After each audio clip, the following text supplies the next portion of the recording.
Episode 117। खून का धुंध अभी पूरी तरह छटा ही था कि एलेक्स ने अपना ध्यान वापस सुरक्षित क्षेत्र की ओर मोड़ दिया। उसकी नई उन्नत आत्मिक अनुभूति शेष प्रतिभागियों पर एक लहर की तरह छा गई। अधिकांश ने उसकी निगाहें बचाईं। कुछ स्पष्ट रूप से कांप रहे थे, अन्य बस जम से खड़े थे, ये तय नहीं कर पा रहे थे कि भागें या रुकें। एलेक्स ने उन्हें दोषी नहीं ठहराया। उसने कुछ ही पलों में 3000 से अधिक उम्मीदवारों का संहार कर दिया था। उसके नीचे की बर्फ खून से लाल हो गई थी। हवा में अभी भी खून की धातु जैसी गंध फैली हुई थी। फिर भी वह वहां इतनी शांति से बैठा था मानो उसने अभी अभी कीड़े मकोड़े भगाए हों। जारोस, मीरा, सब लोग अब से मेरे पीछे पीछे आओ, एलेक्स ने कहा। उसकी आवाज़ में वही अनौपचारिक लहजा था जो कोई दोस्तों को रात के खाने पर आमंत्रित करते समय इस्तेमाल करता है। जारोस ने धीरे से सांस छोड़ी। उसके कंधों का तनाव थोड़ा कम हुआ, हालांकि उसकी निगाहें सतर्क रहीं। उसने पिछले एक दिन में एलेक्स की शक्ति में अभूतपूर्व वृद्धि देखी थी। जो कभी एक होनहार लेकिन लापरवाह नवागंतुक था, वह अब कहीं अधिक खतरनाक बन चुका था।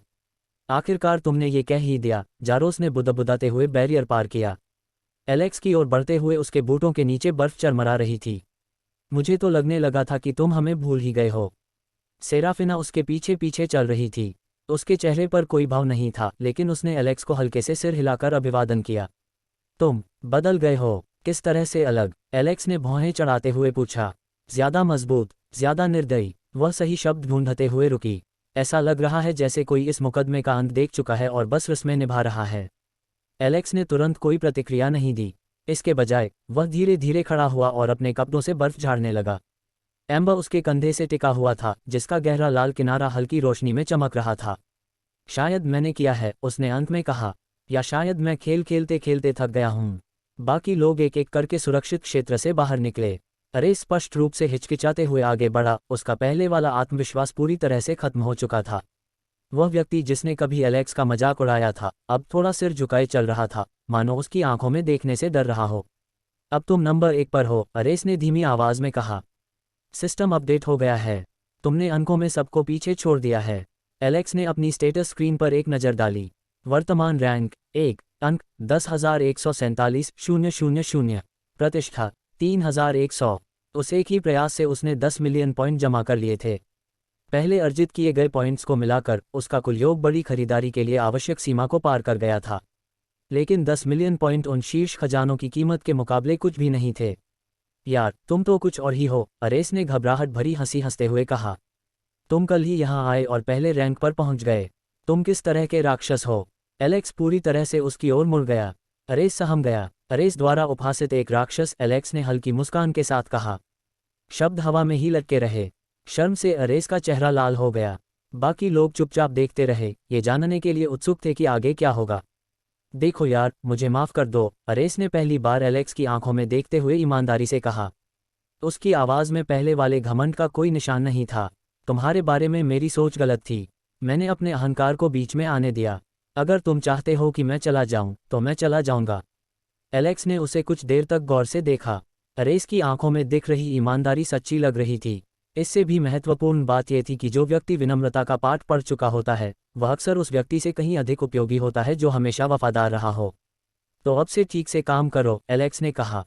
एक नेटवर्क हब बनाओ। इस परीक्षण क्षेत्र में लाखों उम्मीदवार हैं, और अगर मैं गलत नहीं हूं, तो यह एक ही बहुब्रह्मांडीय क्लस्टर का सिर्फ एक क्षेत्र है। मुझे लगता है कि अन्य बहुब्रह्मांडीय क्षेत्र भी हैं। अरेस ने पलकें झपकाईं। अन्य क्षेत्र? आपका मतलब? ये परीक्षण स्थल सिर्फ हमारे बहुब्रह्मांडीय समूह के लिए नहीं है, मीरा ने बीच में टोकते हुए कहा और आगे बढ़ी। ठंडी हवा में उसके चांदी जैसे बाल धीरे धीरे लहरा रहे थे। मुझे काफ़ी समय से इस बात का शक था। इसका पैमाना बहुत बड़ा है, प्रतिभागियों की संख्या बहुत अधिक है, और पुरस्कार, ये उम्मीदवारों को किसी बड़ी चीज़ के लिए तैयार करने के उद्देश्य से हैं। तो फिर छोटे स्तर से शुरू करो, एलेक्स ने कहा। पहले इस क्षेत्र का नक्शा बनाओ। प्रमुख शक्तियों, उनके क्षेत्रों और उनके नेताओं की पहचान करो। पता लगाओ कि किसे भर्ती किया जा सकता है और किसे खत्म करने की जरूरत है। और जब हम खुफिया जानकारी जुटा रहे होंगे, तब आप क्या कर रहे होंगे? सेराफिना ने पूछा। एलेक्स के चेहरे पर मुस्कान लौट आई। मैं दोस्त बनाऊंगा। किसी ने नहीं हंसा। योजक चिन्ह, योजक चिन्ह, योजक चिन्ह। अंतरिक्ष और समय की सीमाओं से परे एक विशाल क्षेत्र में, अनंत शून्य में भव्य सिंहासन तैर रहे थे। प्रत्येक सिंहासन से ऐसी शक्ति निकल रही थी जो संपूर्ण ब्रह्मांडों को बौना कर देती थी। उन पर विराजमान प्राणी देवता नहीं थे, देवता तो केवल उनके सेवक थे। वे कहीं अधिक महान थे। सर्वोच्चताएं, मलिन एक विशेष सिंहासन के पीछे सेवकों के बीच खड़ा था। उसके वृद्ध हाथ एक क्रिस्टलीय छड़ी पर टिके थे और उसकी आंखें एलेक्स की हालिया लड़ाई को दर्शाने वाले एक तैरते हुए प्रक्षेपण पर टिकी हुई थीं। छवि में दर्पण आयाम ढहता हुआ, रक्त का धुंध फैलता हुआ और आत्माओं का भस्म होता हुआ दिखाया गया था। वह उम्मीद से कहीं ज्यादा तेजी से बढ़ रहा है, मलिन ने धीरे से कहा। उसके सामने सिंहासन पर बैठा युवक धीरे से मुस्कुराया। उसका रूप देखने में सरल था, काले बाल, तीक्ष्ण चेहरे की बनावट और अनगिनत मरते तारों की चमकली आंखें। लेकिन उसकी उपस्थिति ने मलिन को भी छोटा महसूस कराया। मलिन, तुमने जिस आखिरी उम्मीदवार को चुना है वह दिलचस्प है, सुप्रीमसी अलेक्जेंडर ने सदियों के अनुभव से भरी आवाज में कहा। क्या तुम्हें लगता है कि उसमें ग्रैंड मल्टीवर्सल टूर्नामेंट को चुनौती देने की क्षमता है? मलिन ने अपना हाथ अपनी छाती पर रखा और थोड़ा झुककर प्रणाम किया। महामहिम, आपके द्वारा ध्यान दिया जाना मेरे लिए सम्मान की बात है, लेकिन मुझे लगता है कि हमें उस पर और गौर करना चाहिए। परीक्षा अभी शुरू ही हुई है। असली दावेदारों ने अभी तक अपना असली रंग नहीं दिखाया है। हाँ, सही है, अलेक्जेंडर ने सिर हिलाया, हालांकि उसकी नज़रें प्रोजेक्शन से हटी नहीं। लेकिन इसमें कुछ अलग है। ये किसी ऐसे व्यक्ति की तरह नहीं लड़ता जो सिर्फ जिंदा रहना चाहता हो। ये किसी ऐसे व्यक्ति की तरह लड़ता है जो जीत हासिल करना चाहता हो। उस सन्नाटे के पार से एक और आवाज ने बीच में ही दखल दिया। सर्वोच्चता प्राप्त अलेक्जेंडर, इस बार आपके 100 ब्रह्मांडों ने कुछ संभावित उम्मीदवारों को जन्म दिया है। क्या आप मेरे साथ शर्त लगाना चाहेंगे कि इस बार परीक्षा कौन जीतेगा? सर्वोच्च लियोन अपने सिंहासन पर आगे की ओर झुका हुआ था। उसका रूप अलेक्जेंडर से बिल्कुल अलग था, बिखरे हुए लाल बाल, जलते हुए अंगारों जैसी आंखें और चेहरे पर एक स्थायी मुस्कान जो ये दर्शाती थी कि उसे हर बात मनोरंजक लगती है। उसके पीछे गहरे लाल रंग के वस्त्र पहने सेवक सावधान मुद्रा में खड़े थे। सुप्रीमेसी लियोन, हम किस तरह की शर्त की बात कर रहे हैं? अलेक्जेंडर ने पूछा। चलिए 3 कैश ग्रेड के खजाने दांव पर लगाते हैं, लियोन ने प्रस्ताव रखा। आखिरकार हम उन भावी उम्मीदवारों पर दांव लगा रहे हैं जो ग्रैंड मल्टीवर्सल टूर्नामेंट में हमारा प्रतिनिधित्व करेंगे। हम विजेता को एक खजाना देंगे। कैसा रहेगा? अलेक्जेंडर की आंखें चमक उठीं। अराजकता श्रेणी के खजाने सर्वोच्च शक्तियों के बीच भी दुर्लभ थे। प्रत्येक खजाने में वास्तविकता को मौलिक स्तर पर बदलने की पर्याप्त शक्ति थी। उनमें से 3 को प्राप्त करना एक खगोलीय जोखिम था। ठीक है, मुझे पूरा यकीन है कि यह लड़का टूर्नामेंट जीतेगा, अलेक्जेंडर ने एलेक्स के अनुमान की ओर इशारा करते हुए कहा। मुझे पूरा यकीन है कि सोफिया ही टूर्नामेंट जीतेगी, लियोन ने तुरंत जवाब दिया। अरे वाह, ये तो दिलचस्प लग रहा है। हमें अंदर आने दो। अन्य सर्वोच्च शक्तियों ने भी अपने सिंहासनों से अपनी राय देना शुरू कर दिया। कुछ ने मौजूदा उम्मीदवारों का समर्थन किया तो कुछ ने अपने अपने चैंपियन नामित किए। शून्य में ब्रह्मांडीय शक्तियों की आवाज़ गूंजने लगी, मानो वे नश्वर जीवन पर दांव लगा रही हों, मानो वे किसी खेल के मैदान में मोहरे हों। मलिन चुपचाप देखता रहा, उसके चेहरे के भावों को समझना असंभव था। एलेक्स, तुमने हमारे सर्वोच्च अधिकारी का ध्यान आकर्षित कर लिया है, उसने सोचा। अच्छा प्रदर्शन करो, असली परीक्षा तो अभी शुरू हुई है। योजक चिन्ह, योजक चिन्ह, योजक चिन्ह। बर्फीले युद्धक्षेत्र में वापस आकर एलेक्स को अपनी रीढ़ की हड्डी में एक अजीब सी सिहरन महसूस हुई। एक पल के लिए उसे स्पष्ट रूप से ऐसा लगा जैसे कोई शक्ति, जो उससे कहीं अधिक शक्तिशाली है, उसे देख रही हो। लेकिन ये भावना जल्दी ही समाप्त हो गई और उसकी जगह जीवित रहने की तात्कालिक चिंता ने ले ली। बिल्कुल भाई, मैं करूंगा, अरेस आत्मविश्वास से कह रहा था। पहले मुझे खुलकर व्यवहार करने में डर लगता था। अब जब मेरे पास तुम्हारी जैसी मोटी जांघ है तो मुझे किसी बात का डर नहीं है। एलेक्स ने आह भरने की इच्छा को दबा लिया। अरेस का व्यक्तित्व स्पष्ट रूप से अहंकारी से चापलूसी में बदल गया था। दोनों ही बातें किसी काम की नहीं थीं। अब बताओ, एलेक्स ने बातचीत का रुख मोड़ते हुए कहा, क्या तुम्हारे पास दूसरे प्रतिभाशाली लोगों के बारे में कोई जानकारी है? असली प्रतिभाओं के बारे में, उन ढोंगियों के बारे में नहीं जिन्हें मैंने अभी अभी हराया है। अरेस ने जवाब देने के लिए अपना मुंह खोला, लेकिन इससे पहले कि वह कुछ बोल पाता, तापमान गिर गया। सचमुच में नहीं। आसपास की ठंड वैसी ही रही, लेकिन वहां मौजूद हर व्यक्ति ने अपनी आत्मा में एक अचानक सिहरन महसूस की, मानो कोई शिकारी अंधेरे से निकलकर उन पर अपनी निगाहें गड़ाए खड़ा हो। एलेक्स मुड़ा। केलेन खून से लथपथ बर्फ के किनारे पर खड़ा था। कुछ क्षण पहले तक वह वहां नहीं था। न ही उसके आने की कोई आहट सुनाई दी, न ही स्थान में कोई बदलाव आया, न ही कोई चेतावनी मिली। वह अचानक प्रकट हो गया, मानो वह हमेशा से वहीं खड़ा था और सबने उसे अभी अभी देखा हो। चौथे स्थान पर रहे उम्मीदवार, जो एलेक्स के पदोन्नति के बाद अब 5वें स्थान पर हैं, पूर्ण शांति का भाव लिए हुए थे। उनके काले बाल हवा में हल्के से लहरा रहे थे। उनकी आंखें गोधूली बेला जैसी गहरी बैंगनी, भावहीन थीं। उन्होंने साधारण काले सैन्य वस्त्र पहने थे जो प्रकाश को परावर्तित करने के बजाय अवशोषित करते प्रतीत हो रहे थे। उसने एक कदम आगे बढ़ाया और वह एलेक्स से आधा मीटर की दूरी पर दिखाई दिया। चलो लड़ते हैं, केलेन ने कहा। उसकी आवाज़ वैसी ही शांत और संयमित थी जैसी कोई चाय ऑर्डर करते समय इस्तेमाल करता है। एलेक्स के मन में चेतावनी के स्वर गूंज रहे थे। उसकी हर सहज प्रवृत्ति उसे बता रही थी कि यह आदमी वैलेरियस से कहीं अधिक खतरनाक था। प्रेव, नेक्स्ट, चलो लड़ते हैं, केलन ने दोहराया। उसकी बैंगनी आंखें एलेक्स पर एक बेचैन कर देने वाली स्थिरता के साथ टिकी हुई थीं। जारोस ने पहले हरकत की। उसका हाथ अपने हथियार की ओर बढ़ा, लेकिन इससे पहले कि वह उसे निकाल पाता, केलेन की निगाह उस पर पड़ी। बस एक झलक, इससे ज्यादा कुछ नहीं। फिर भी जारोस बीच में ही रुक गया। उसकी उंगलियां तलवार की मूठ पर कांप रही थीं। इससे तुम्हारा कोई लेना देना नहीं है, केलेन ने धीमी आवाज में कहा। एलेक्स ने हाथ उठाया। सब लोग शांत हो जाओ। सेराफिना का जबड़ा कस गया। एलेक्स, तुम मजाक कर रहे हो क्या? यह आदमी, मैंने कहा था कि पीछे हट जाओ। आदेश में कोई क्रोध नहीं था, कोई जल्दबाजी नहीं थी, बस पूर्ण निश्चय था। समूह धीरे धीरे पीछे हट गया और दोनों लड़ाकों के चारों ओर एक ढीला घेरा बना लिया। बर्फ गिरती रही, जिससे लाल जमीन पर ताज़ी सफ़ेद बर्फ की हल्की परत जमती रही। केलेन ने अपना सिर थोड़ा झुकाया। तुमने अपने लोगों को भेज दिया। अच्छा हुआ, नहीं तो वे मर जाते। शायद, एलेक्स ने सहमति जताते हुए कहा। अगर तुमने उन पर हमला किया होता तो तुम्हारा भी यही हाल होता। केलेन की आंखों में एक पल के लिए कुछ झलका। शायद रुचि, या फिर मनोरंजन, ये कहना मुश्किल था। तुमने 3000 उम्मीदवारों को मार डाला, केलेन ने कहा। उनमें कुछ बहुत ही काबिल उम्मीदवार थे। इसी बात ने मेरा ध्यान खींचा। मैं तुम्हें ढूंढने के लिए 300 मील का सफ़र तय करके आया। ये सुनकर मुझे बहुत खुशी हुई। ये चापलूसी नहीं है। केलेन ने अपने कंधे हिलाए और उसके आसपास की हवा विकृत होने लगी। ये भूख है। योजक चिन्ह, योजक चिन्ह, योजक चिन्ह। एलेक्स ने पहले प्रहार किया। उसे बहुत पहले ही यह समझ आ गया था कि किसी खतरनाक प्रतिद्वंद्वी के पहले वार का इंतजार करना आत्महत्या के समान है। उसका शरीर तेजी से आगे बढ़ा और मुक्का सीधे केलन की छाती पर लगा। मुक्का लगा, या लग जाता अगर केलन आखिरी क्षण में 3 इंच बाईं ओर न हट जाता। तेज, केलेन ने टिप्पणी की। एलेक्स घूमा और उसका पैर केलेन के सिर की ओर बढ़ा। काले बालों वाला योद्धा उसके वार से बच निकला और फिर उसने अपनी हथेली एलेक्स की पसलियों पर मारी। इस प्रहार से जमी हुई जमीन में कंपन हुआ। एलेक्स पीछे की ओर फिसल गया। उसके पैरों ने बर्फ में गहरी खाई बना दी। पर्याप्त तेज नहीं, पर्याप्त मजबूत नहीं। एलेक्स की आंखें सिकुड़ गईं। वह अब तक खुद को रोक रहा था, अपने प्रतिद्वंदी की बुनियादी रणनीति को परख रहा था। अब ये सब खत्म हो चुका था। उसने ड्रैगन में बदलने की शक्ति सक्रिय कर ली। वह अशूरा में बदलने की शक्ति का भी इस्तेमाल कर सकता था, जिसे उसने अभी अभी केलेन से सीखा था, लेकिन ये संयोग ही होता कि उसके पास ये प्रतिभा है। असली शक्तियाँ उसके रहस्यों को जानने के लिए उसका विच्छेदन करेंगी।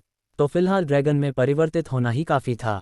उसकी त्वचा पर काले रंग की लहरदार परतें थीं, जो ऑब्सीडियन की तरह काली थीं, और हर परत में एक अंतर्निहित शक्ति समाई हुई थी। उसकी उंगलियां पंजों में बदल गईं। उसकी आंखें पिघले हुए सोने की ऊर्ध्वाधर दरारों जैसी हो गईं। केलेन ने बिना कोई भाव दिखाए बदलाव को देखा। दिलचस्प। एलेक्स गायब हो गया। वह अचानक केलेन के ठीक सामने प्रकट हुआ। उसका नुकीला हाथ योद्धा के गले पर कस गया। उसके आने की शक्ति से जमीन धंस गई। उसने इतनी जोर से दबाया मानो हड्डी टूट जाएगी, मांस फट जाएगा। केलेन ने उसकी कलाई पकड़ ली। उसकी पकड़ लोहे जैसी थी, अटूट। केलेन की बाहों की मांसपेशियां फूल गईं जब उसने एलेक्स के हाथ को अपने गले से छुड़ाया, फिर अपना माथा एलेक्स के चेहरे पर दे मारा। एलेक्स की नाक से खून का फव्वारा फूट पड़ा। वह लड़खड़ा कर पीछे हट गया। उसकी नज़रें धुंधली हो रही थीं। केलेन ने इस मौके का फ़ायदा नहीं उठाया। वह बस वहीं खड़ा रहा, इंतजार करता रहा, मानो एलेक्स को संभलने का समय देना एक योग्य प्रतिद्वंद्वी के प्रति दिखाई गई शिष्टाचार की बात हो। अब तुम्हारे पास ताकत है, केलेन ने कहा, लेकिन सिर्फ ताकत ही काफ़ी नहीं है। एलेक्स ने बर्फ पर खून थूका। तो मुझे दिखाओ कि क्या है। वे फिर से टकरा गए। इस बार कोई परीक्षण नहीं हुआ, कोई पूछताछ नहीं हुई, केवल हिंसा, मुक्के से मुक्का, हड्डी से हड्डी। एलेक्स ने अपना नुकीला हाथ केलेन के कंधे में घुसा दिया। केलेन ने जवाब में एलेक्स के पेट पर घुटना मारा। एलेक्स ने उसकी नाक पर सिर से टक्कर मारी। केलेन ने एलेक्स की गर्दन पकड़कर उसे एक चट्टान पर फेंक दिया। लड़ाई भयंकर और क्रूर हो गई। दोनों आदमी खून से लथपथ हो गए। दोनों बुरी तरह घायल हो गए। एलेक्स को केलेन के मुक्कों से अपनी पसलियां टूटती महसूस हुईं। एलेक्स द्वारा हाथापाई के दौरान केलेन का बायां हाथ मरोड़ने से वह अजीबोगरीब स्थिति में लटक गया। वे एक दूसरे को जानवरों की तरह नोच रहे थे, जमे हुए युद्ध क्षेत्र में खून के निशान छोड़ते जा रहे थे। जारोस दूर से ये सब देख रहा था। उसका चेहरा पीला पड़ गया था। वे एक दूसरे को मार डालेंगे। नहीं, मीरा ने धीमी आवाज में कहा। वे अभी बस वार्म अप कर रहे हैं। वह सही थी। योजक चिन्ह, योजक चिन्ह, योजक चिन्ह। केलेन अचानक पीछे हट गया। उसकी छाती तेजी से ऊपर नीचे हो रही थी। उसकी आंख के ऊपर लगे घाव से खून टपक रहा था। हालांकि उसकी बैंगनी आंखें पहले से कहीं ज्यादा चमक रही थीं। इस मुकदमे में मुझे सबसे पहले चोट पहुंचाने वाले आप ही हैं, केलेन ने कहा। मैं इस बात का सम्मान करूंगा। उसने अपने हाथ ऊपर उठाए और उन्हें आपस में जोड़कर एक मुद्रा बनाई। उसके चारों ओर की हवा काली हो गई। परछाइयां सांपों की तरह उसके शरीर के चारों ओर लिपट गईं, उसकी देह में समा गईं, उसकी मांसपेशियों में विलीन हो गईं। उसकी त्वचा कोयले के रंग की हो गई। उसके धड़ से 4 अतिरिक्त भुजाएं निकल आईं, जिनमें से प्रत्येक में घोर अंधकार की तलवार थी। उसकी आंखें खाली हो गईं, विनाश के सिवा कुछ नहीं। आशुरा रूपांतरण। केलेन चली गई। एलेक्स ने उसे मुश्किल से ही देखा। पहला वार उसके सीने पर पड़ा, जिससे 4 गहरे घाव हो गए। दूसरे वार से उसका बायां घुटना चकनाचूर हो गया। तीसरे वार से वह पहाड़ी पर जा गिरा और बर्फ और चट्टानों में दब गया। वह हौंफते हुए मलबे से बाहर निकला। केलेन उसके ऊपर खड़ा था, 6 भुजाएं चौड़ी फैली हुई थीं, उसके शरीर से परछाइयां तरल रात की तरह टपक रही थीं। तुमने अच्छा मुकाबला किया, केलेन ने कहा, लेकिन यही हमारे बीच का अंतर है। एलेक्स के ड्रैगन के शल्क फट गए थे। उसका खून बर्फ पर फैल गया था। उसका घुटना भार सहन करने से इनकार कर रहा था। उसकी हर सहज प्रवृत्ति उसे पीछे हटने, जीवित रहने और किसी और दिन लड़ने के लिए प्रेरित कर रही थी। उन्होंने अपनी उन सहज प्रवृत्तियों को नज़रअंदाज कर दिया। अचानक उसके चारों ओर की दुनिया सिमट गई। वास्तविकता बदल गई। वह इसे तीसरे व्यक्ति के नजरिए से देखने लगा। उसने अपनी कैस रैंक की टेलीकिनेसिस शक्ति को सक्रिय कर दिया। युद्ध क्षेत्र में एक बार फिर अशांति फैल गई।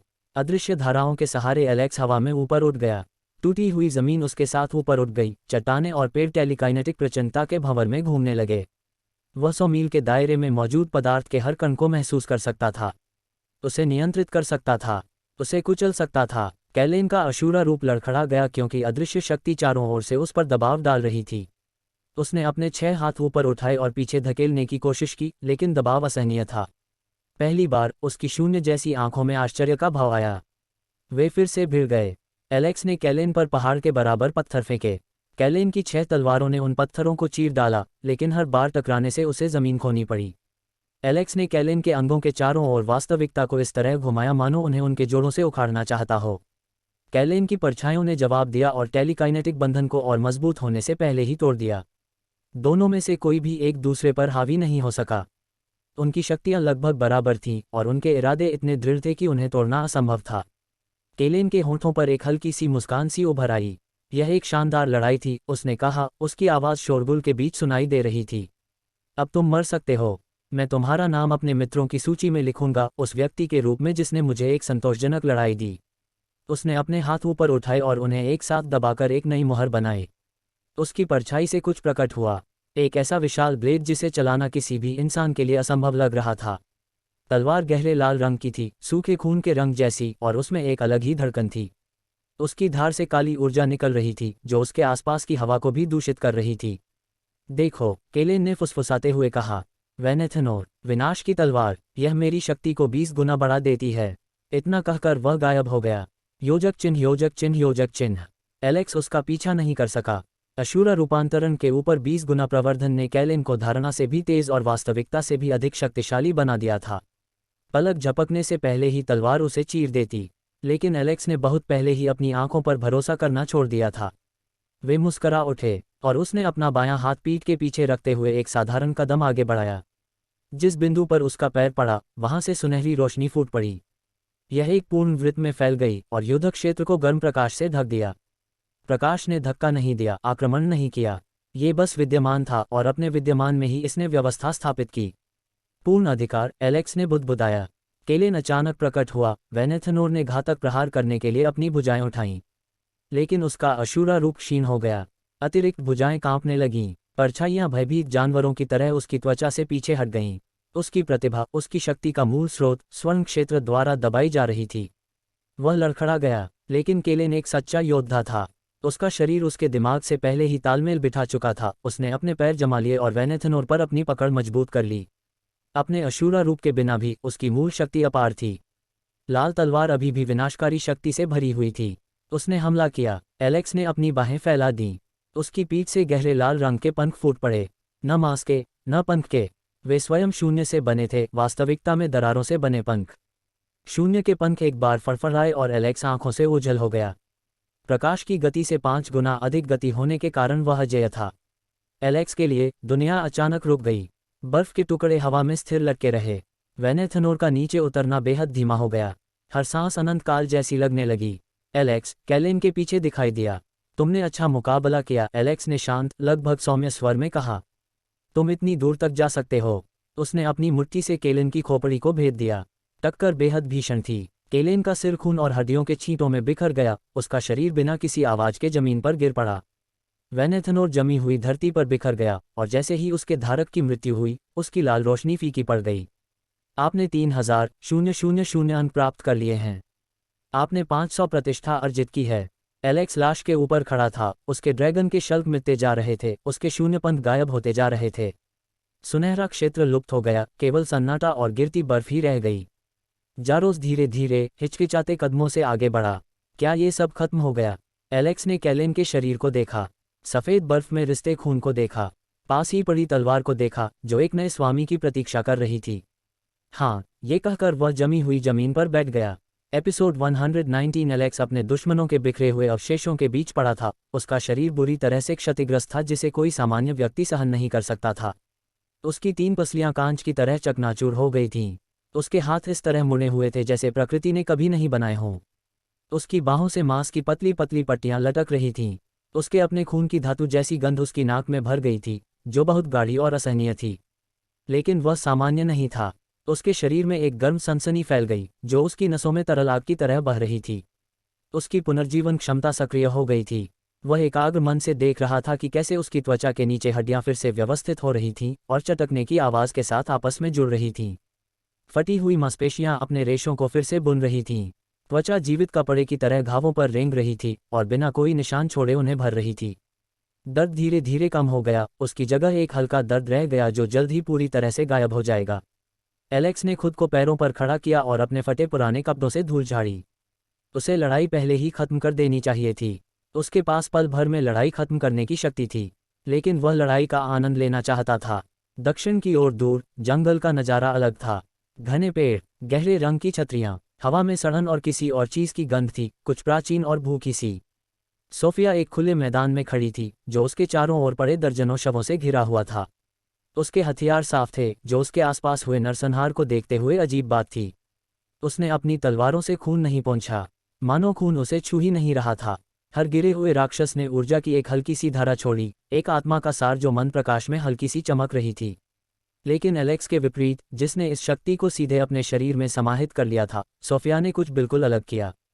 उसने बस इन ऊर्जाओं को नीचे की ओर बहते हुए देखा, जो जमीन पर उसकी अपनी परछाई में समा गईं। उसकी परछाई और गहरी होती गई। वह 1 बार 2 बार धड़की, जैसे दिल की धड़कन। स्वादिष्ट, सोफिया ने धीरे से होंठ चाटते हुए फुसफुसाया। उसकी जीभ लाल हो गई थी, इतनी लाल कि मानो उसने कुछ मीठा चखा हो। वह सचमुच बहुत स्वादिष्ट है।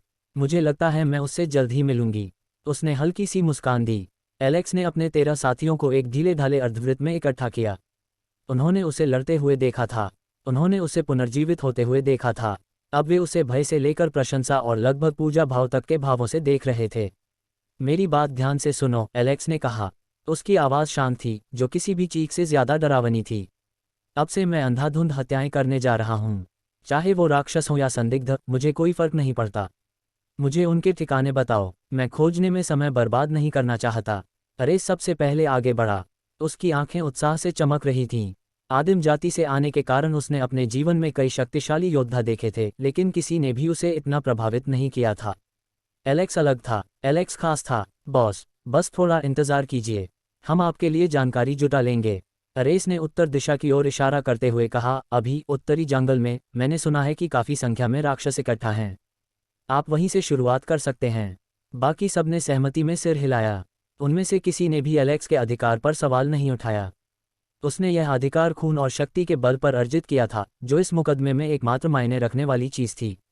वे युद्ध क्षेत्र को पीछे छोड़ते हुए जंगल की ओर चलने लगे। घने होते पेड़ों के बीच से गुजरते हुए एलेक्स की जिज्ञासा बढ़ती गई। ब्रह्मांड के बारे में, उसमें रहने वाली जातियों के बारे में और उनकी भव्य योजना में अपनी भूमिका के बारे में उसे बहुत कुछ नहीं पता था। क्या आप लोग प्राइम सेंचुरी के बारे में कुछ जानते हैं? एलेक्स ने पीछे मुड़े बिना पूछा। जारोस ने सबसे पहले उत्तर दिया। वह एक अमर जाति से था, ब्रह्मांडीय पदानुक्रम में सर्वोच्च जातियों में से एक, लेकिन उसने एलेक्स से बराबरी का व्यवहार किया। हाँ, एक बार जब हम तारामंडल में पहुंच जाते हैं तो हमें वहां एक सैनिक बनने और एक निश्चित समय तक सेवा करने के लिए मुख्य अभयारण्य में प्रवेश करना होगा। ये हमारा जातीय दायित्व है। मैं भी यही करता हूँ, अरेस ने कहा। हम भी यही करते हैं। हर जाति का मुख्य अभयारण्य में अपना अपना इलाका होता है। एलेक्स ने इस पर विचार किया। क्या ब्रह्मांड में विभिन्न नस्लों के बीच लड़ाई होती है? बिल्कुल है। जारोस सवाल सुनकर लगभग हैरान रह गया। हर कोई सर्वोच्चता चाहता है। हर जाति मानती है कि वे चुने हुए हैं, समस्त अस्तित्व के नियतिबद्ध शासक हैं। अरबों वर्षों से युद्ध लड़े जाते रहे हैं। तो फिर आप लोग इतना अच्छा सहयोग कैसे कर रहे हैं? एलेक्स ने समूह की ओर मुड़कर देखा। 12 अलग अलग नस्लें, 12 अलग अलग पृष्ठभूमि, फिर भी वे एक इकाई की तरह एक साथ आगे बढ़ रहे थे। जारोस ने समझाया, हम 12 लोग ग्रैंड कॉस्मिक अकादमी से हैं। ये वह स्थान है जहां विभिन्न जातियों के केवल सर्वोच्च प्रतिभाशाली छात्र ही अध्ययन करने आते हैं।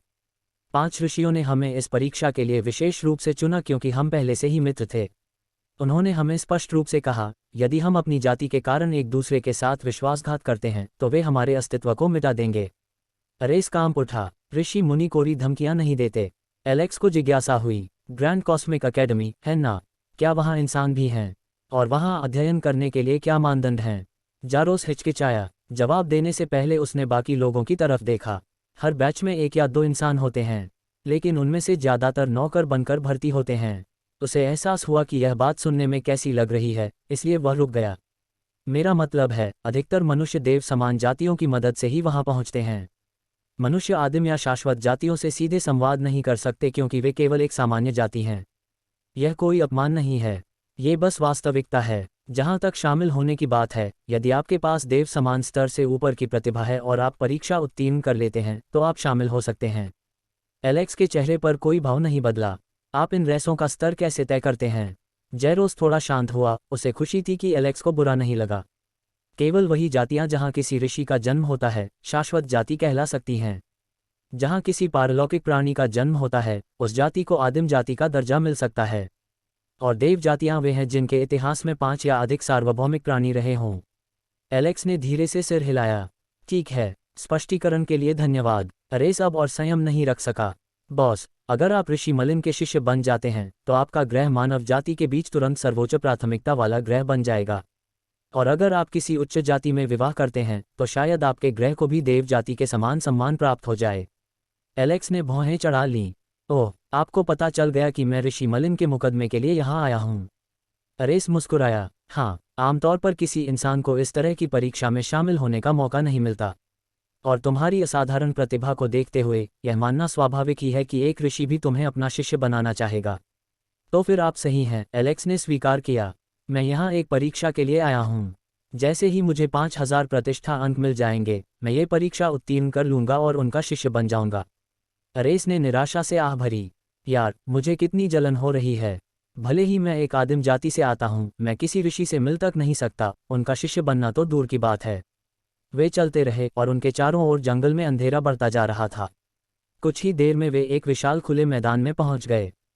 पेड़ों के बीच से हटकर एक घास का मैदान दिखाई दिया जो गिरी हुई शाखाओं और अजीबोगरीब बैंगनी फूलों से भरा हुआ था। लेकिन फूलों ने उनका ध्यान आकर्षित नहीं किया। मैदान के बीचों बीच उम्मीदवारों का एक समूह खड़ा था। उनमें से 15, शायद 20 थे।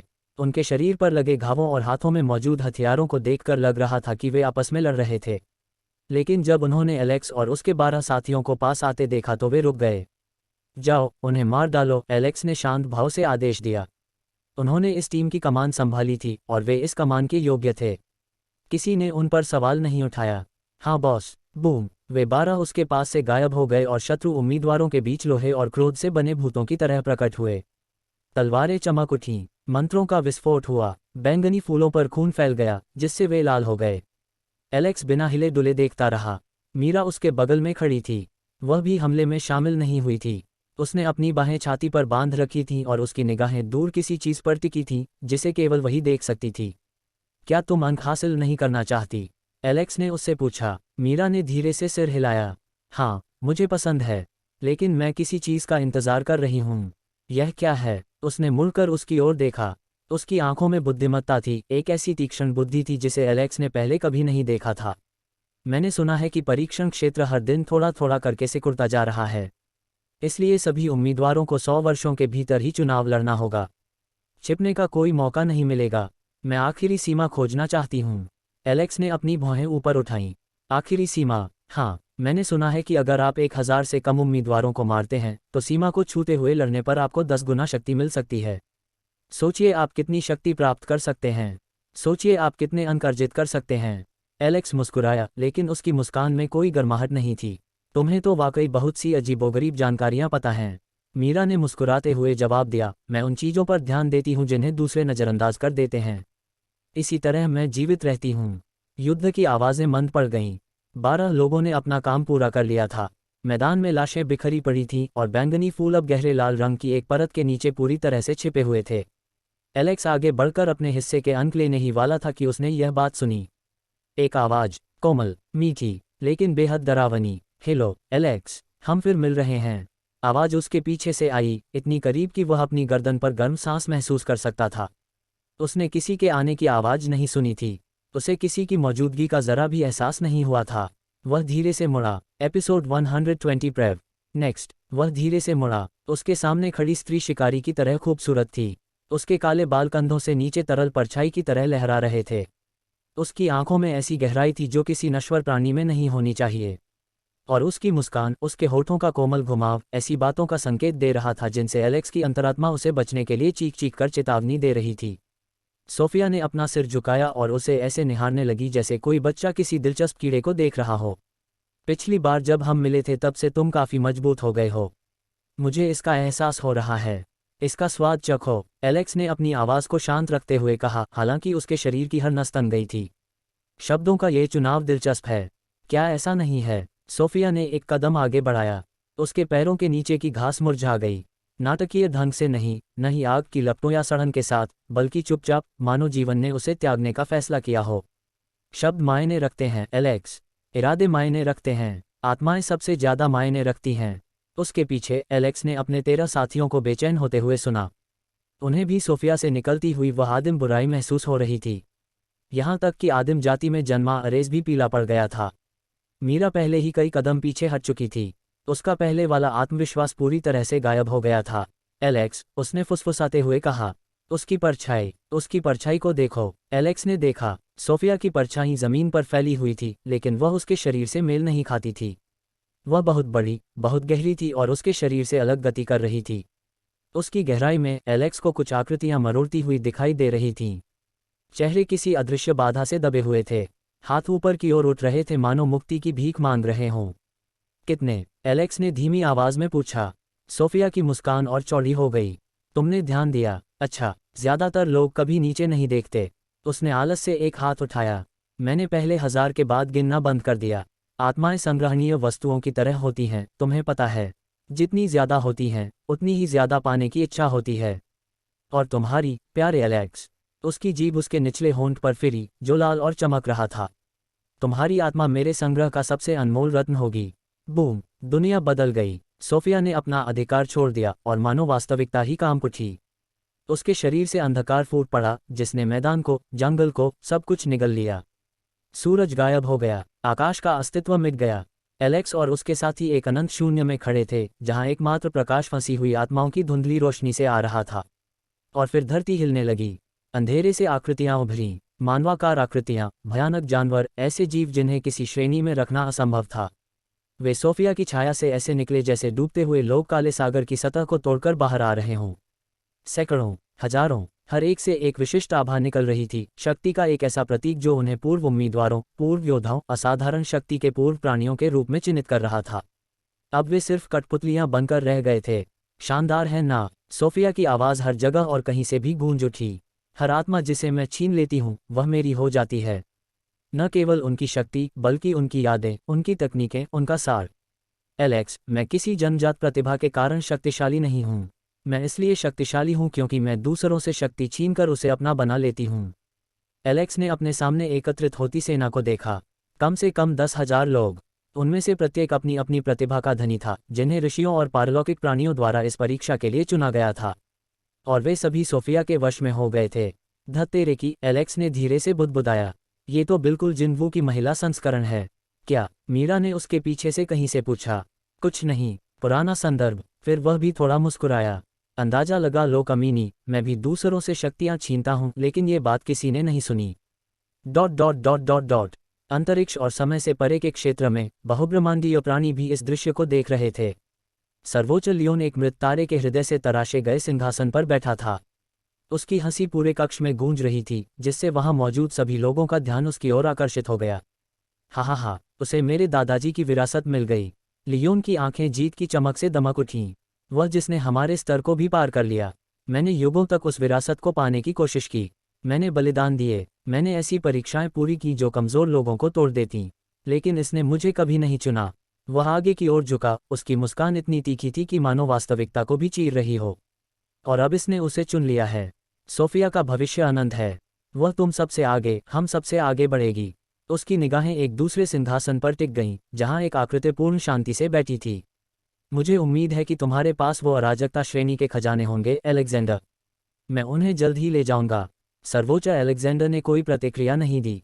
उनकी प्राचीन आंखें, जो अधिकांश ब्रह्मांडों से भी पुरानी थीं, अवलोकन पोर्टल पर टिकी रहीं। उनके चेहरे पर कोई भाव नहीं प्रकट हुआ।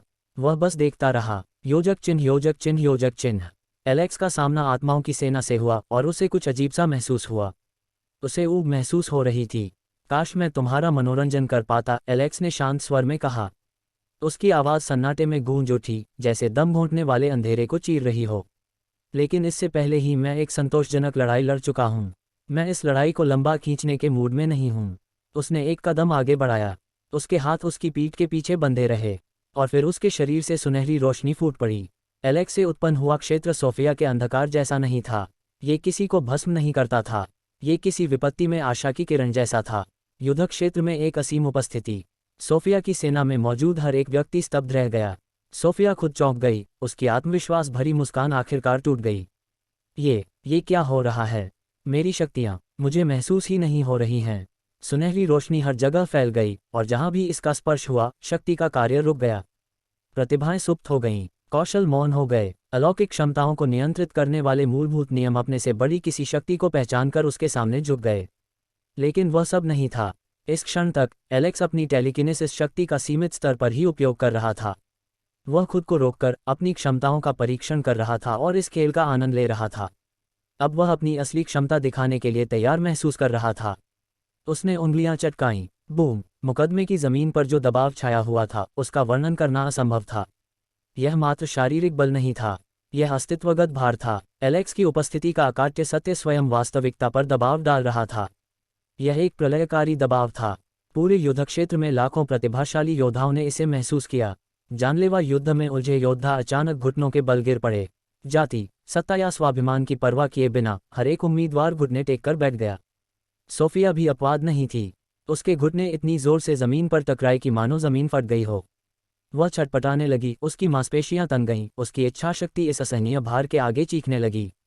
किसी तरह उसने अपना सिर उठाया और एलेक्स की ओर देखा। उसकी आंखों में आखिरकार समझ आ गई कि वह इस समय किस भयानक चीज का सामना कर रही है। वह उसके ऊपर तैर रहा था। उनके चांदी जैसे बाल ऐसी शक्ति की लहरों में लहरा रहे थे जिन्हें केवल वही महसूस कर सकते थे। उनकी आंखों में उस व्यक्ति की शांति थी जिसने इस टकराव का अंत पहले ही देख लिया था और इसे सामान्य पाया था। वे किसी मुकदमे में उम्मीदवार की तरह कम और किसी ऐसे दिव्य देवता की तरह अधिक प्रतीत हो रहे थे जिन्होंने मनुष्यों के बीच विचरण करने की कृपा की हो। नहीं, सोफिया ने फुसफुसाते हुए कहा, यह संभव नहीं है। मुझे सर्वोच्चता के स्तर को पार कर चुके प्राणी की विरासत प्राप्त है। मेरे पास 10,000 आत्माएं हैं। मेरे पास। एलेक्स ने अपना दाहिना हाथ नीचे की ओर दबाया। सोफिया की आत्मा सेना के ऊपर एक विशाल काली हथेली प्रकट हुई। यह उसकी तरह अंधकार में नहीं थी, नहीं चुराई गई शक्ति का भूखा शून्य। ये बस हर चीज की अनुपस्थिति थी, तारों के बीच के स्थान से बनी एक हथेली। यह नीचे उतरा, और गुब्बारों के फूटने की तरह सभी आत्माएं फूट पड़ीं, एक एक करके, फिर सैकड़ों एक साथ, फिर हजारों एक ही समय में। सोफिया ने जिस सेना को बनाने में इतना समय लगाया था, जिस संग्रह को उसने पोषित और विकसित किया था, वह सब क्षण भर में गायब हो गया। न तो नष्ट हुआ, न ही मुक्त हुआ, बल्कि बस मिट गया, मानो उनका कभी अस्तित्व ही न रहा हो। सोफिया चीख पड़ी। उसके मुंह, नाक और आंखों से खून फूट पड़ा। एक साथ इतनी सारी आत्माओं को खोने का आघात उसके शरीर में कागज फाड़ देने वाले तूफान की तरह फैल गया। उसका शरीर एक बार, दो बार कांपा और फिर शांत हो गया। उसकी मृत्यु नहीं हुई। एलेक्स ने ऐसा नहीं चाहा था, लेकिन वह बहुत लंबे समय तक होश में नहीं आएगी। एलेक्स ने अपना हाथ नीचे कर लिया। सुनहरा क्षेत्र सिमट गया, दबाव कम हो गया। परीक्षण स्थल के चारों ओर लाखों उम्मीदवार धीरे धीरे कांपते हुए अपने पैरों पर खड़े हुए, ये सोचकर हैरान थे कि उनके ऊपर से कौन सी भयानक घटना गुजरी है। एलेक्स जमीन पर उतरा और अपने 12 साथियों को देखा। वे अब भी घुटनों के बल बैठे थे और भय से परे जाकर धार्मिक श्रद्धा के भावों से उसे घूर रहे थे। हमें आगे बढ़ते रहना चाहिए, एलेक्स ने कहा। मुझे अभी भी अंक चाहिए। योजक चिन्ह, योजक चिन्ह, योजक चिन्ह। एलेक्स द्वारा बहुब्रह्मांडीय संस्थाओं के कमरे में उत्पन्न किया गया कंपन मुकदमे में हुई किसी भी घटना से कहीं अधिक भयावह था। उस क्षण सभी सर्वोच्च शक्तियां जागृत हो उठीं। उनकी आंखें चौड़ी हो गईं। अराजकता स्तर की प्रतिभा, सुप्रीमसी अलेक्जेंडर की आवाज़ लगभग फुसफुसाहट जैसी थी, लेकिन पूरे कक्ष में गूंज उठी। भविष्यवाणी सही थी। वास्तव में एक बहुब्रह्मांड की सीमा में अराजकता स्तर की प्रतिभा को जन्म देना संभव था। उनके हाथ, जिन हाथों ने ब्रह्मांडों को आकार दिया था, कांप रहे थे। लियोन ने बड़ी मुश्किल से अपनी बात कही। उसका पहले वाला आत्मविश्वास पूरी तरह से खत्म हो चुका था। अलेक्जेंडर, आपको बधाई हो। कृपया जब आप तरक्की करें तो हमें मत भूलिएगा। हम आपकी हर संभव मदद करेंगे। अचानक सम्मान की भावना दिखाने वाला वह अकेला नहीं था। कक्ष में मौजूद हर सर्वोच्च व्यक्ति अलेक्जेंडर को एक नए नजरिए से देख रहा था। एक बराबर के रूप में नहीं, एक प्रतिद्वंद्वी के रूप में नहीं, बल्कि एक ऐसे व्यक्ति के रूप में जो जल्द ही उनसे कहीं ऊपर होगा। अलेक्जेंडर ने उन्हें स्वीकार नहीं किया। उसकी निगाहें एलेक्स पर टिकी रहीं, और जब उन्होंने दोबारा बोलना शुरू किया तो उनकी आवाज़ में एक ऐसी निर्णायकता थी जिसे सदन में मौजूद कोई भी चुनौती देने की हिम्मत नहीं कर सकता था। मलिन, तुम उसके स्वामी बनने के योग्य नहीं हो। वे शब्द हवा में ऐसे लटके रहे मानो कोई मौत की सजा हो। उस लड़के को यहाँ बुलाओ। उसे अब और लड़ने की ज़रूरत नहीं है। उसे कोई परीक्षा पूरी करने की ज़रूरत नहीं है। मैं उसे अपना शिष्य बना लूँगा। वह धीरे से मुड़ा। उसके सामने खड़ी स्त्री शिकारी की तरह खूबसूरत थी। उसके काले बाल कंधों से नीचे तरल परछाई की तरह लहरा रहे थे। उसकी आंखों में ऐसी गहराई थी जो किसी नश्वर प्राणी में नहीं होनी चाहिए। और उसकी मुस्कान, उसके होठों का कोमल घुमाव ऐसी बातों का संकेत दे रहा था जिनसे एलेक्स की अंतरात्मा उसे बचने के लिए चीख चीख कर चेतावनी दे रही थी। सोफिया ने अपना सिर झुकाया और उसे ऐसे निहारने लगी जैसे कोई बच्चा किसी दिलचस्प कीड़े को देख रहा हो। पिछली बार जब हम मिले थे तब से तुम काफ़ी मजबूत हो गए हो। मुझे इसका एहसास हो रहा है। इसका स्वाद चखो। एलेक्स ने अपनी आवाज़ को शांत रखते हुए कहा, हालांकि उसके शरीर की हर नस तन गई थी। शब्दों का ये चुनाव दिलचस्प है, क्या ऐसा नहीं है? सोफिया ने एक कदम आगे बढ़ाया। उसके पैरों के नीचे की घास मुरझा गई। नाटकीय ढंग से नहीं, नहीं आग की लपटों या सड़न के साथ, बल्कि चुपचाप, मानो जीवन ने उसे त्यागने का फैसला किया हो। शब्द मायने रखते हैं एलेक्स। इरादे मायने रखते हैं। आत्माएं सबसे ज़्यादा मायने रखती हैं। उसके पीछे एलेक्स ने अपने 13 साथियों को बेचैन होते हुए सुना। उन्हें भी सोफिया से निकलती हुई वह आदिम बुराई महसूस हो रही थी। यहाँ तक कि आदिम जाति में जन्मा अरेज भी पीला पड़ गया था। मीरा पहले ही कई कदम पीछे हट चुकी थी। उसका पहले वाला आत्मविश्वास पूरी तरह से गायब हो गया था। एलेक्स, उसने फुसफुसाते हुए कहा। उसकी परछाई को देखो। एलेक्स ने देखा। सोफिया की परछाई जमीन पर फैली हुई थी, लेकिन वह उसके शरीर से मेल नहीं खाती थी।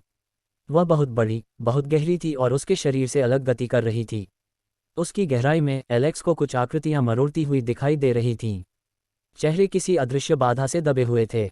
हाथ ऊपर की ओर उठ रहे थे मानो मुक्ति की भीख मांग रहे हों। कितने? एलेक्स ने धीमी आवाज में पूछा।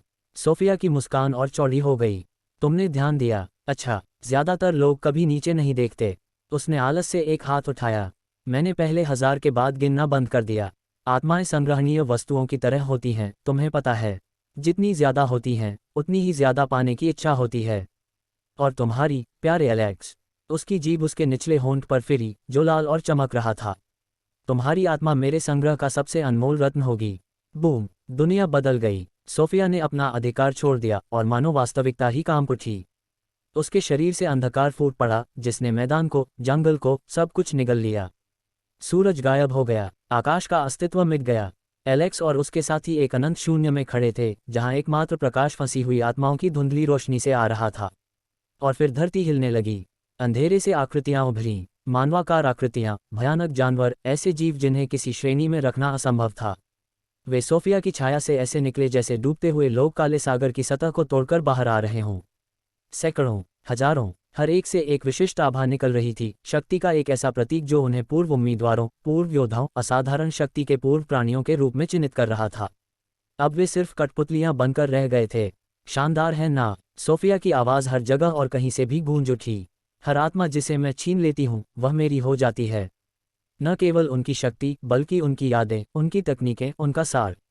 एलेक्स, मैं किसी जन्मजात प्रतिभा के कारण शक्तिशाली नहीं हूँ। मैं इसलिए शक्तिशाली हूँ क्योंकि मैं दूसरों से शक्ति छीनकर उसे अपना बना लेती हूँ। एलेक्स ने अपने सामने एकत्रित होती सेना को देखा। कम से कम 10,000 लोग।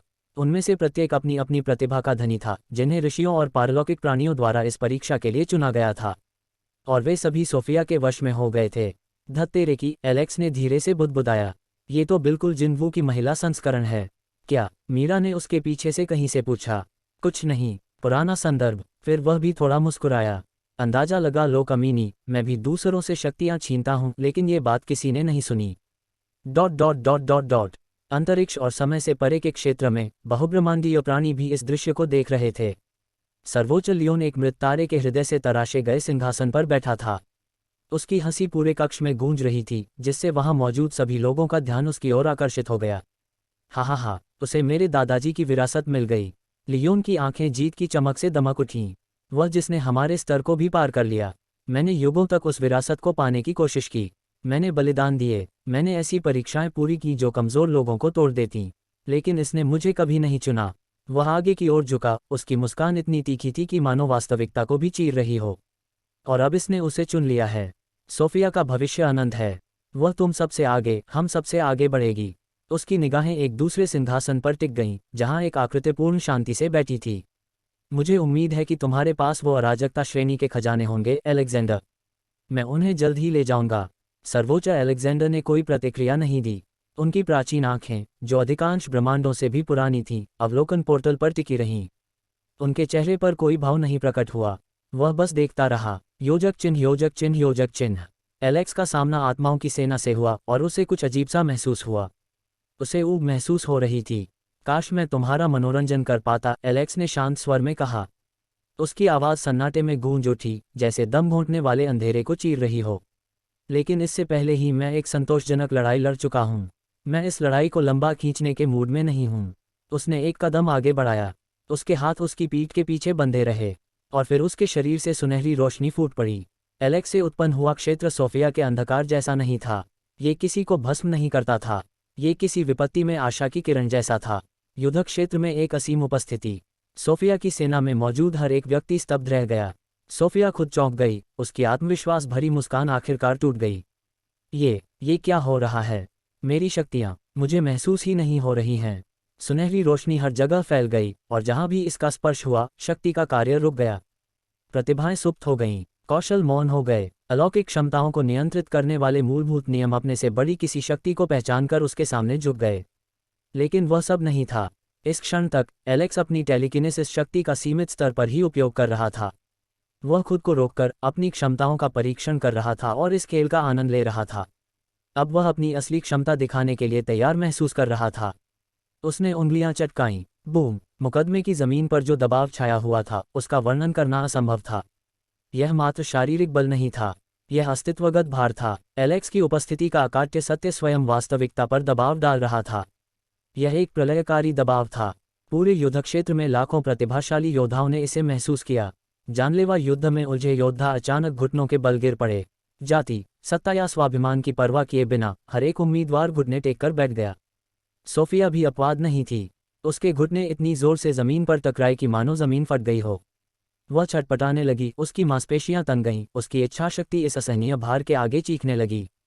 किसी तरह उसने अपना सिर उठाया और एलेक्स की ओर देखा। उसकी आंखों में आखिरकार समझ आ गई कि वह इस समय किस भयानक चीज का सामना कर रही है। वह उसके ऊपर तैर रहा था। उनके चांदी जैसे बाल ऐसी शक्ति की लहरों में लहरा रहे थे जिन्हें केवल वही महसूस कर सकते थे। उनकी आंखों में उस व्यक्ति की शांति थी जिसने इस टकराव का अंत पहले ही देख लिया था और इसे सामान्य पाया था। वे किसी मुकदमे में उम्मीदवार की तरह कम और किसी ऐसे दिव्य देवता की तरह अधिक प्रतीत हो रहे थे जिन्होंने मनुष्यों के बीच विचरण करने की कृपा की हो। नहीं, सोफिया ने फुसफुसाते हुए कहा, यह संभव नहीं है। मुझे सर्वोच्चता के स्तर को पार कर चुके प्राणी की विरासत प्राप्त है। मेरे पास 10,000 आत्माएं हैं। मेरे पास। एलेक्स ने अपना दाहिना हाथ नीचे की ओर दबाया। सोफिया की आत्मा सेना के ऊपर एक विशाल काली हथेली प्रकट हुई। यह उसकी तरह अंधकार में नहीं थी, नहीं चुराई गई शक्ति का भूखा शून्य।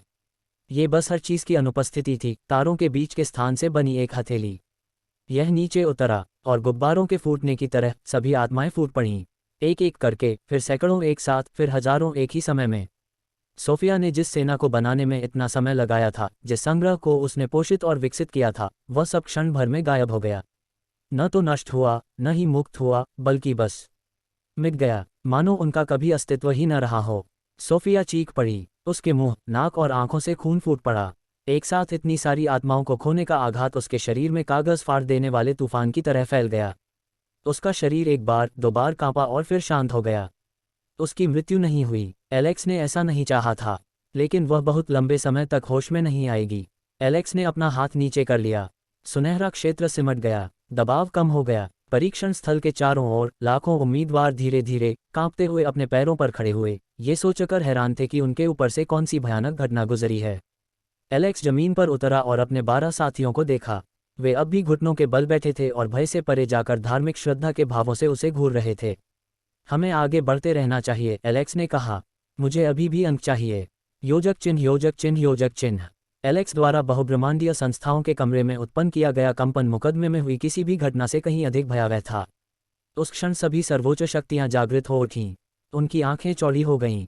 अराजकता स्तर की प्रतिभा, सुप्रीमसी अलेक्जेंडर की आवाज़ लगभग फुसफुसाहट जैसी थी, लेकिन पूरे कक्ष में गूंज उठी। भविष्यवाणी सही थी। वास्तव में एक बहुब्रह्मांड की सीमा में अराजकता स्तर की प्रतिभा को जन्म देना संभव था। उनके हाथ, जिन हाथों ने ब्रह्मांडों को आकार दिया था, कांप रहे थे। लियोन ने बड़ी मुश्किल से अपनी बात कही। उसका पहले वाला आत्मविश्वास पूरी तरह से खत्म हो चुका था। एलेक्जेंडर, आपको बधाई हो। कृपया, जब आप तरक्की करें तो हमें मत भूलिएगा। हम आपकी हर संभव मदद करेंगे। अचानक सम्मान की भावना दिखाने वाला वह अकेला नहीं था। कक्ष में मौजूद हर सर्वोच्च व्यक्ति एलेक्जेंडर को एक नए नजरिए से देख रहा था। एक बराबर के रूप में नहीं, एक प्रतिद्वंद्वी के रूप में नहीं, बल्कि एक ऐसे व्यक्ति के रूप में जो जल्द ही उनसे कहीं ऊपर होगा। एलेक्जेंडर ने उन्हें स्वीकार नहीं किया। उसकी निगाहें एलेक्स पर टिकी रहीं, और जब उन्होंने दोबारा बोलना शुरू किया तो उनकी आवाज़ में एक ऐसी निर्णायकता थी जिसे सदन में मौजूद कोई भी चुनौती देने की हिम्मत नहीं कर सकता था। मलिन, तुम उसके स्वामी बनने के योग्य नहीं हो। वे शब्द हवा में ऐसे लटके रहे मानो कोई मौत की सजा हो। उस लड़के को यहाँ बुलाओ। उसे अब और लड़ने की ज़रूरत नहीं है। उसे कोई परीक्षा पूरी करने की ज़रूरत नहीं है। मैं उसे अपना शिष्य बना लूँगा।